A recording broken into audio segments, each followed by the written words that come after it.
Te lo quiero. Nunca me defiendes de tu familia. No me mereces. Carlos, Laura, por favor, ahora no es momento para que te alteres. Hablamos después, ¿vale? Este anillo no es para mí. No puedo casarme contigo sabiendo lo que has hecho. Y ahora voy a exponer ante todos quién eres realmente. Antes de todo este escándalo, pasaron muchas cosas. Déjame contarte la historia de Laura y Carlos. Laura estaba sonriendo, parada detrás de las puertas del salón, mientras el sonido bajo de las conversaciones atravesaba el pasillo. La familia de Carlos parecía demasiado tranquila para un momento como aquel. Reían, comentaban algo entre sí en un idioma que no esperaban que ella entendiera. El novio estaba justo delante, ajustándose el traje, escuchando todo sin interrumpir. Cuando la música comenzó, ella respiró hondo y dio el primer paso. Nadie imaginaba que aquella sonrisa no era nerviosismo, era control. Ella no entraba al altar para ser aceptada. Entraba sabiendo exactamente lo que pensaban de ella y decidida a no salir de allí del mismo modo que entró. Laura conoció al novio en un contexto donde él parecía diferente del hombre que estaba a punto de casarse. Atento, discreto, divertido, alguien que decía preferir la distancia de su propio apellido. Carlos era empresario, tenía una gran comodidad financiera. La familia siempre fue presentada como exigente, tradicional, difícil de complacer, pero nada más allá de eso. Laura trabajaba en una librería como dependienta. Ganaba poco, pero le gustaba mucho trabajar rodeada de libros. Ella amaba leer. En el futuro pretendía ser escritora. El casamiento ocurrió rápido, más por conveniencia que por romance arrebatador, y ella aceptó creyendo que el tiempo resolvería el resto. En los encuentros anteriores, la suegra Mercedes mantenía una sonrisa demasiado educada. Los comentarios venían siempre con tono de broma y el catalán surgía como un idioma conveniente usado cuando el asunto cambiaba. Carlos escuchaba. Rara vez reaccionaba. A veces decía que ella estaba imaginando cosas. Allí, parada a pocos pasos del altar, ella entendió que no era imaginación, era método. Y aquel casamiento no era el comienzo de algo nuevo, era la continuación de algo que ella finalmente estaba viendo con claridad. Ella confiaba en él más que en cualquier otra persona en aquel salón, no porque fuera ingenua, sino porque él siempre supo decir las palabras correctas cuando lo necesitaba. Decía que la familia era así, que los comentarios atravesados no significaban rechazo. A veces hasta fingía defenderla en privado, como si estuviera de su lado cuando nadie estaba mirando. Era eso lo que hacía todo confuso, el contraste entre el hombre atento a puertas cerradas y el silencio calculado delante de los demás. Los comentarios venían en tono ligero, siempre seguidos de risas cortas, y él elegía el camino más fácil, el silencio. Cuando ella preguntaba después, él respondía con impaciencia contenida. «Te tomas todo demasiado en serio». Aquello la confundía. No era abandono explícito, era ausencia estratégica. El día en que oyó a la suegra reír y decir en catalán que ella era apenas una fase, solo una carita bonita, y él la recogió cualquiera en la calle, solo está detrás de su dinero. Ella no reaccionó en el momento, como siempre, fingió no entender catalán. Miró a Carlos, esperó, él desvió la mirada. En aquel instante, la confianza dejó de ser apoyo, se volvió riesgo, porque ella entendió que estaba sola, incluso acompañada. Después de aquella frase, todo comenzó a tener sentido. La forma como la suegra evitaba sentarse cerca, las risas bajas cuando apenas el nombre de ella surgía en la conversación, el cambio inmediato al catalán siempre que el asunto se ponía demasiado personal. Nadie la atacaba directamente. No era necesario. El método era hacer parecer que ella estaba siempre un paso atrás. En una cena, la suegra comentó sonriendo: Él siempre fue impulsivo con mujeres diferentes. Algunos rieron. Ella miró al novio. Él miró el celular, fingiendo no oír. Más tarde, cuando cuestionó, él respondió seco. Estás buscando problemas donde no los hay. Allí la incomodidad se volvió certeza.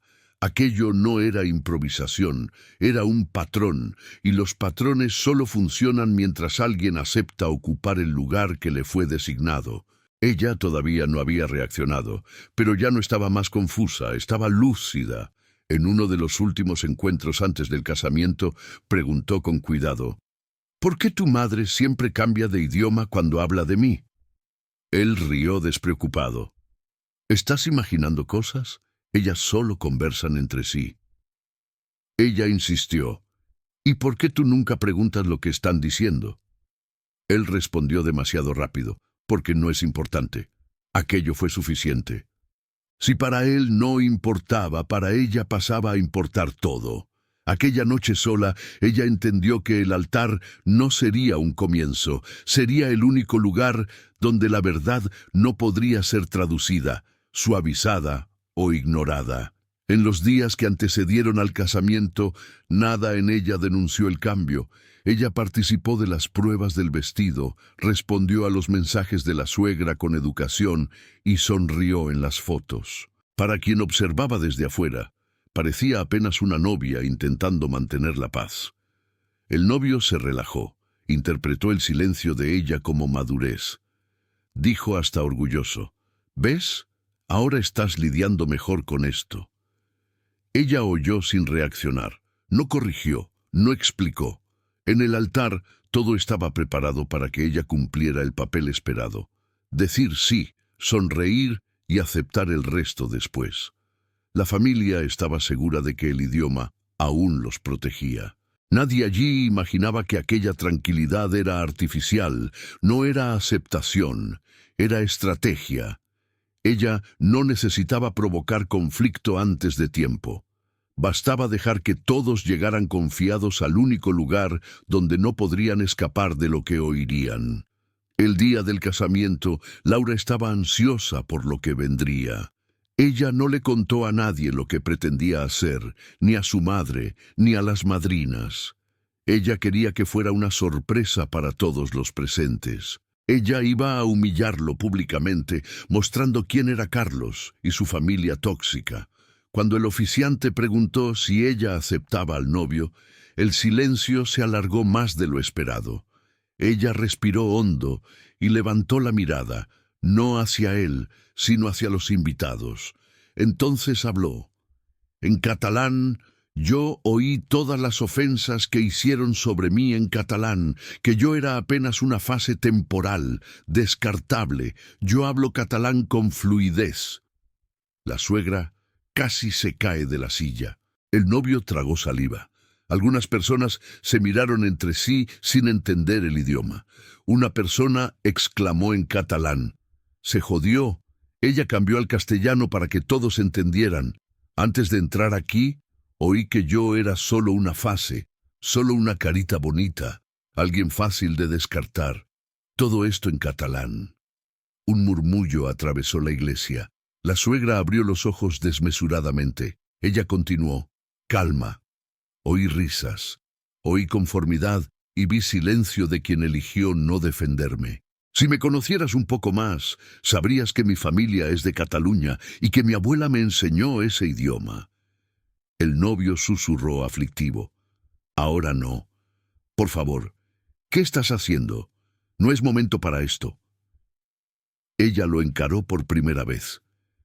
Tú dijiste que no era importante, pero que sepas que para mí sí lo es. Yo soy importante, y si no me defiendes, Carlos, entonces tú no eres la persona adecuada para mí. Se volvió hacia los presentes. Por eso no acepto. No acepto entrar en una familia que habla mal de mí a mis espaldas. Ustedes son todos horribles. Quiero distancia de personas así. El oficiante se congeló. La familia intentó interrumpir. Ella concluyó. Toma aquí este anillo. Con certeza no está hecho para mí. Y dio un paso atrás. El altar dejó de ser promesa. Se volvió prueba. Todos estaban sin palabras, conmocionados con lo que acababa de suceder. Miraban a la suegra, al novio, juzgaban, señalaban. El shock no se volvió gritería, se volvió silencio pesado. Algunos invitados se miraban entre sí, intentando entender si aquello formaba parte de la ceremonia. Otros ya habían entendido demasiado. La suegra intentó reír nerviosa, como si todo pudiera ser revertido con levedad. «Esto es un malentendido», dijo en catalán. Ella respondió en el mismo idioma, sin alterar el tono. «¿No lo es?» Yo oí. Siempre oí. El novio intentó acercarse, la voz temblorosa. «Hablamos después». Ella retrocedió un paso. «Después es lo que tú siempre elegiste». El oficiante pidió un intervalo. Nadie se movió.